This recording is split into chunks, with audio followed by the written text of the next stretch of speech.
Why doesn't Erling Haaland have tattoos? At a time when tattoos have become very common among football players, Erling Haaland has chosen not to get any. Even Lionel Messi, who once avoided tattoos, eventually got several.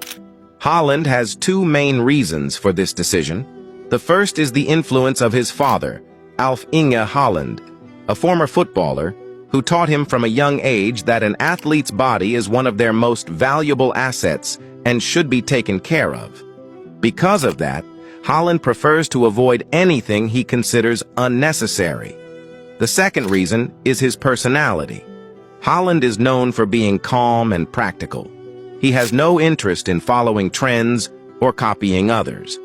He also doesn't see tattoos as a way to express himself, preferring to keep his memories and personal life private rather than putting them on his body.